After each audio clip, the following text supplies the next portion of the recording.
శ్రీమాత్రే నమః. సద్గురు జ్యోతిష్యాలయం జూలై నెల రాశి ఫలితాలు కొన్ని అనివార్య కారణాల వల్ల ఒక 10 రోజులు లేటుగా నేను మీ ముందుకు వస్తున్నాను. జూలై 10వ తారీఖు నుండి మొదలు పెడితే జూలై 30 వరకు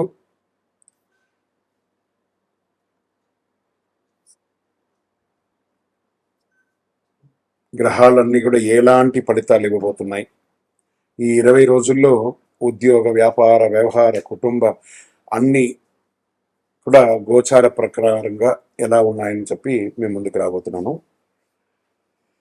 జ్యోతిష్యం అంటే అందరికీ ఒక ఉత్సాహం. ఈ నెల నాకు ఎలా ఉండబోతుంది అనేది. చాలా మంది గురుగారు ఈ నెల మీరు నాకు అందుబాటులో లేదు అనడం కొన్ని అనివార్య కారణాల వల్ల నేను కాస్త ఆలస్యంగా వచ్చాను. మీకు కలిగిన ఇబ్బందికి క్షమించండి. జ్యోతిష్యం పడుతున్న వర్షానికి ఒక గొడుగు మాత్రమే, కానీ జ్యోతిష్యం జీవితం కాదు. ఈ యొక్క ఫలితాలన్నీ మీ యొక్క వ్యక్తిగత జాతకానికి ఒక 30% మాత్రమే వర్తిస్తుంది. జ్యోతిషాస్త్రరీత్యా కుంభరాశి మిత్రులారా, 2026 జూలై 10 నుండి జూలై 30 వరకు గల శుభాశుభ ఫలితాలు వైదిక జ్యోతిష్య ప్రకారం గ్రహాలతో సహా ఎలా ఉంది అని అనుకుంటే, ఏళ్ళనాటి శని నడుస్తుంది, అవసాన దశ, పాదశనిగా ఉన్నాడు. శని ప్రభావం జీవితంలో స్థిరత్వాన్ని తీసుకుంటుంది. గురుగ్రహం ఆర్థిక పురోగతి, జ్ఞానం, శుభయోగాలను అందిస్తారు. బుధుడు తెలివితేటలను పెంచుతాడు. శుక్రుడు కుటుంబంలో ఆనందాన్ని, కుజుడు కార్యదీక్షతను, రాహు విదేశీ అవకాశాలు, కేతు ఆధ్యాత్మిక శక్తిని బలపరుస్తారు. ఈ 20 రోజులు మీరు చేసిన కష్టానికి తగిన ఫలితం పొందుతారు. వ్యాపారంలో కొత్త ఆలోచన మంచి లాభాలు అందిస్తాయి. ఐటీ, ఎలక్ట్రానిక్, విద్యుత్ పరికరాలు, డిజిటల్ మార్కెటింగ్, కన్సల్టెన్సీ, పరిశ్రమలు, దిగుమతి, ఎగుమతి వ్యాపారాల్లో ఉన్నవారికి అద్భుత అవకాశాలు ఉన్నాయి. కొత్త భాగస్వామ్య విషయంలో ఒప్పందాలు పూర్తి చేసుకుంటారు. ఆర్థిక పరిస్థితి, ధన ప్రవాహం పెరుగుతుంది. నిలిచిపోయిన బకాయిలు అందుకుంటాయి. కొత్త ఆదాయ మార్గాలు ఏర్పడతాయి. అనవసర ఖర్చులు తగ్గించి పెట్టుబడులు దృష్టి పెడితే భవిష్యత్తు చాలా బాగుంటుంది. ఉద్యోగస్తులకి కొత్త బాధ్యతలు, పదోన్నతి, జీతం పెంపు అవకాశాలు, మీరు కోరుకున్న చోటికి ట్రాన్స్ఫర్స్, ఇంక్రిమెంట్స్ కూడా వచ్చే అవకాశాలు ఉన్నాయి. కార్యాలయంలో మీ ప్రతిభకు గుర్తింపు వస్తుంది. మీ పై అధికారులను ప్రశంస పొందుతారు. కింద వారిని కొంచెం ప్రేమగా చూసుకోండి, దానివల్ల కూడా మీరు మేలు పొందుతారు. ఆహ్వానాలు వస్తాయి, మంచి మంచి ఆహ్వానించే ప్రముఖ సంస్థల నుండి. ప్రభుత్వ రంగంలో మీ ఫైల్స్ అంతా పెండింగ్ ఫైల్స్ అన్ని కూడా పూర్తి అయ్యే అవకాశాలు ఉన్నాయి. ప్రభుత్వ పరీక్షకు సిద్ధమవుతున్న వారికి విజయం సాధించే అవకాశాలు ఉన్నాయి. ఇంకా ప్రైవేట్ ఉద్యోగస్తుల్లో software, IT, telecommunication, bank, data science, artificial intelligence, multinational కంపెనీలో పనిచేసే వారికి కొత్త ప్రాజెక్టులు వచ్చే అవకాశాలు ఉన్నాయి. ఇంకా కుటుంబ సభ్యులతో సంతోషకరమైన వాతావరణం ఉంటుంది. దూరంగా ఉన్న బంధువులతో మళ్ళీ సన్నిహిత సంబంధాలు ఏర్పడతాయి. ఇంట్లో శుభకార్యాలు, చర్చలు జరుగుతాయి. పెద్దల సలహా బాగుంటుంది.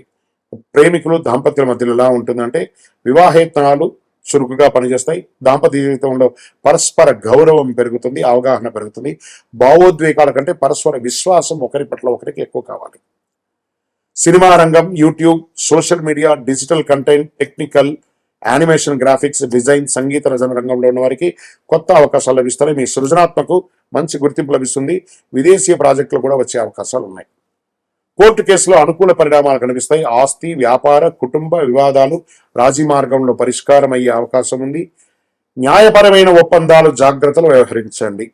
ఇంకా విదేశాలలో ఇంటర్నేషనల్ గా జీవిస్తున్నటువంటి వారికి విదేశ ఉద్యోగాలు, పరిశోధన, ఉన్నత విద్య, వ్యాపార విస్తరణ, వీసా వ్యవహారం మంచి పురోగతి ఉంటుంది.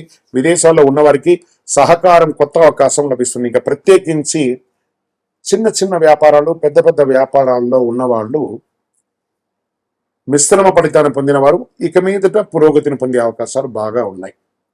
షేర్ మార్కెట్, టెక్నాలజీ, టెలికమ్యూనికేషన్, విద్యుత్, మౌలిక వసతులు, ఫార్మా రంగంలో దీర్ఘకాలిక పెట్టుబడులు పెట్టండి. రియల్ ఎస్టేట్, భూములు, ఇల్లు కొనండి. అమ్మడం కాదు, ఇప్పుడు అమ్మే టైం కాదు, ఇప్పుడు కొనే టైం. ఆస్తి వివాదాలు పరిష్కరించుకుంటారు. అన్నదమ్ముల మధ్య సఖ్యత కంప్లీట్ గా లోపం అయిపోతుంది.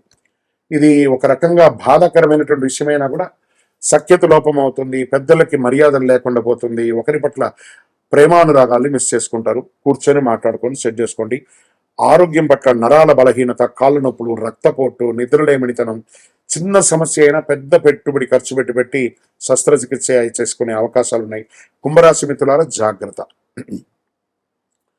ఇంట్లో పెద్దవాళ్ళ యొక్క ఆరోగ్యం జాగ్రత్త. వారికి కూడా ఏదైనా మంచి చెడు కూడా జాగ్రత్తగా ఆరోగ్యపరంగా చూసుకోండి, చాలా మంచిది. రైతులకి వ్యవసాయంలో ఆధునిక సాంకేతిక పద్ధతులు మంచి ఫలితాలు ఇస్తాయి. వరి, వత్తి, కూరగాయలు, ఉద్యానవనాలు, పంటలు, పాడి పంట పరిశ్రమలో ఉన్న వారికి చాలా ఆదాయం పెరుగుతుంది. విద్యార్థులకి engineering, IT, civils, data science, పరిశోధన, ఇవన్నీ రీసెర్చ్ చేసే వాళ్ళకి, పిహెచ్డి చేసే వాళ్ళకి ఇది ఒక మంచి సమయం అని చెప్పొచ్చు. అదృష్ట రోజులు 12, 16, 21, 25, 28, 30. అదృష్ట సంఖ్య 4 మరియు 9 కలిసి వస్తుందని కూడా చెప్పొచ్చు. అదృష్ట రంగులు నీలం, ఊదా, ఆకుపచ్చ అని కూడా చెప్పొచ్చు. అదృష్ట దిక్కు పశ్చిమ దిక్కు. ఈ నెల మీరు చేయవలసినటువంటి పరిహారం అంటే శని భగవానుడికి, శనీశ్వరునికి ప్రదక్షిణ చేయడం. 19 ప్రదక్షిణ 48 రోజులు చేయండి. ఒక రోజు కూడా మిస్ అవ్వకుండా. దేహి మే బుద్ధి వైశిష్ట్యం, దేహి మే నిత్య యవ్వనం, దేహి మే పరమానందం, దేవదేవ జగత్పతిని ప్రార్థన చేయండి. నల్ల నువ్వులు, నీల రంగు వస్త్రాలు, ఇనుప పాత్రలు ఇవన్నీ దానం ఇవ్వండి. పుస్తకాలు అవన్నీ కూడా వస్తువులు ఇవ్వండి. మంచి ఫలితాలు పొందుతారు. మీ జీవితంలో గొప్ప విజయాలకి పునాది వేస్తారు. కానీ అందులో మీ యొక్క వ్యక్తిగత అహంకారం కూడా కొంచెం చూపిస్తున్నారు. కాస్త తగ్గించండి. ఒక మెట్టు దిగండి కుంభరాశి మిత్రులారా, 100 మెట్లు ఎదుగుతారు. ఇక్కడ కనబడుతుంది విజయోస్తు. మీ యొక్క వ్యక్తిగత జాతకం తెలుసుకోవాలనుకుంటే మీ పరిసర ప్రాంతాల్లో ఉన్నటువంటి గురువులని సంప్రదించండి, జ్యోతిషాస్త్ర నిపుణుల్ని సంప్రదించండి. లేదా మా ద్వారానే మీరు జ్యోతిషం తెలుసుకోవాలి అని అనుకుంటే మా ఛానల్లో కనబడుతున్న డిస్ప్లేలో కనబడుతున్నటువంటి నంబర్కి మీ పేరు, మీ date of birth, time of birth, place of birth WhatsApp చేయండి. మా అడ్మిన్స్ మీకు రిప్లై ఇస్తారు. ఇంకను శక్తివంతమైనటువంటి ఫలితాలు పొందడానికి అతి శక్తివంతమైనటువంటి కరుంగాలి మాల, ఈ కరుంగాలి మాలను మన దేవాలయంలో 48 రోజులు పూజ చేసి సిద్ధంగా ఉంచాం. చండీ, సుదర్శన, సుబ్రహ్మణ్య భుజంగం చేసి ఇలాంటి మాల ఉంది రెడీగా. ల్యాబ్ టెస్ట్ చేసి కావలసిన సంప్రదించండి. మాతో మాట్లాడి కన్ఫర్మ్ చేసిన తర్వాతనే మాల తీసుకోండి, కానీ డైరెక్ట్గా తీసుకోండి. ఇక్కడ ఆన్లైన్లో మేము అమ్మట్లేదు. మా సంస్థకు మీరు అప్రోచ్ అయితేనే, వాట్సాప్ ద్వారా ఫోన్ చేస్తేనే మీకు ఇస్తాను. కానీ మీరు బయట ఆన్లైన్ నుంచి తెచ్చుకుంటే మా సంస్థకు ఏ విధమైనటువంటి సంబంధం లేదు. మీరు అందరూ క్షేమంగా ఉండాలని ఆ భగవంతుని ప్రార్థిస్తున్నాను. సర్వే జనాః సుఖినో భవంతు.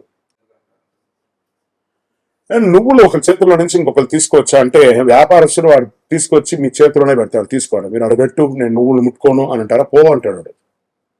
ఈ సెంటిమెంట్స్కి అంతా వెళ్ళకండి. పూజ కార్యక్రమాల్లో, పితృకర్మల్లో వాడే ఒక పవిత్రమైనటువంటి వస్తువు ఏదైనా ఉందంటే నువ్వులే, మన పితృలకు వెళ్ళేది. కాబట్టి ఇలాంటి చెడు సెంటిమెంట్స్కి వెళ్ళకండి. ప్రాక్టికల్గా ఉండండి. మనం ఏ ప్రపంచంలో ఉన్నాం ఆలోచించండి. మీకే నువ్వులు అనేది, మన నువ్వులు ఉండ తినమా? మనం నువ్వులు వంటలో పొడిగా వేసుకోమా? తెల్ల నువ్వులు కానీ నల్ల నువ్వులు కానీ. నువ్వులు చెడు కాదని పితృలకు ఇచ్చే ఒక అద్భుతమైనటువంటి ప్రసాదం, వరప్రసాదం నువ్వులు అంటారు. విజయోస్తు. అన్నదానం చేస్తే ఏమవుతుంది? నహి నహి బహుదానం అన్నదానం సమానం అన్నారు. ఏం చెప్పారు? గజతురగ సహస్రం గోకులం కోటిదానం కనకరజిత పాత్రం మేదిని సాగరాంతం ఉభయ కుల విశుద్ధం కోటి కన్యా ప్రదానం నహి నహి బహుదానం అన్నదానం సమానం అన్నారంటే 1000 ఏనుగులు 1000 గుర్రాలు ఇచ్చినా కూడా ఫలితాలు ఉండదట. కనుక రజిత పాత్రం మేదిని సాగరాంత వజ్ర వైడూర్య మణిమేద గోమేద ఆకాశమంత ఎత్తుకి పాతాళమంత లోతుకి పోషించిన గురుగారు మీ చేతిలో ఉన్న ఉంగరం ఇస్తే బాగుంటుంది అనే ఆశ ఉంటుందట. ఉదయ కుల విశుద్ధం కోటి కన్యా ప్రదానం, 2 కుటుంబాలు కలిపే కోటి కన్యాదానం చేసినా మాకు పెట్టిపోతలు పెట్టలేదు, మాకు వియ్యంకుడు మర్యాద పెట్టలేదు, మాకు సాంబారు వేయలేదు, మాకు స్వీట్ ఇవ్వలేదు, ఆడపడుచు లాంఛనం, ఇలాంటి కొరతలు వస్తూనే ఉంటాయి. కానీ ఒక్క అన్నదానం చేస్తే, ఆ అన్నదానంలో ఏం చేస్తున్నాడు? భోజనం వాడు చెప్తున్నాడు. భూర్భోత్స సదస్సు నెంబర్ గో దేవస్థ దేవ సంగ్రహ అమరదోస్తు ప్రాణాయస్వ వానాయస్వ వ్యానాయస్వ ఉదానయస్వ. నేను వైశ్వానర ఆహుతి చేస్తున్నాను. లోపల ఒకడు వైశ్వానుడు ఉంటారట. వాడు సంతోషంగా ఉంటే ఆశీర్వదిస్తాడట. వాడు ఆకలి అయితే కోపంగా మాట్లాడతాడట. వాడు కడుపు నిండి ఉన్నప్పుడు ఆశీర్వాదం మంచిగా నవ్వుతూ మాట్లాడతాడు. కోపం ఎప్పుడు వస్తుంది? లోపల ఆకలి ఉన్నప్పుడు వస్తుంది. అది తినేటప్పుడు ఆ పెడతాడట. భోజనం పెట్టిన వాళ్ళకి నహి నహి బహుదానం అన్నదానం సమానం. ఒక ముద్ద ఎక్కువైతే మనం ఏం చెప్తాం? చాలు, పెట్టకండి, కడుపు నిండిపోయింది, చాలు చాలు అంటే చూస్తారా? ప్రపంచంలో చాలు చాలు అని చెప్పే ఏకైక దానం ఏదైనా ఉందంటే నహి నహి బహుదానం అన్నదానం సమానం. ఆ వైశ్వానుడు దీవిస్తాడట. ఆహా, ఈ ఆహారం పెట్టిన కుటుంబం, వంశం, వారి యొక్క చరిత్ర, ఇటు 7 లోకాలు అటు 7 లోకాలు, వీరు సుభిక్షంగా ఉండాలని చెప్పి ఆ వైశ్వానుడు ఆశీర్వదిస్తాడట. కాబట్టి అన్నదానం పెట్టాలి. బాగా బలిసి కడుపు నిండా ఉన్నవాడికి కాదండి పెట్టేది. ఒక్క పూట కూడా అన్నం లేకుండా అన్నమో రామచంద్ర అని అలమటిస్తూ ఉంటారు చూసారా, వాడికి పెట్టండి అన్నదానం. స్ట్రేంజర్స్ కి పెట్టండి. పెట్టి చూడండి. మీ ఇంట్లో అన్నం పెడతారు కదా, మీరు తింటున్న తర్వాత ఒక్క గరిటైనా మిగిలి ఉండదా? ఆ ఒక గరిట తీసుకుపోయి రోడ్డు మీద ఎలా వెళ్తుంటారు కదా, వాళ్ళు మీ ఇంటి పక్క రాకపోయినా తీసుకుపోయి భోజనం ఇచ్చుండి, బాంచన్ 2 రోజులైంది తిని, అయ్యా నువ్వు మంచిగా ఉండాలని వాడు కడుపు నిండా దీవిస్తాడండి. అలాంటి అన్నదానం చేసి చూడండి. నెలకు ఒక్కరోజు ఒక్కరికి భోజనం పెట్టండి. అది అలవాటుగా చేసుకోండి. అది 10 రోజులకు ఒకసారి వస్తుంది, తర్వాత అది రోజుగా మారుతుంది.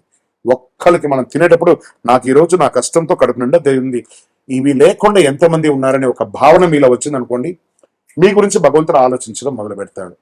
అదే అన్నదానంలో ఉన్న గొప్ప సందేశం.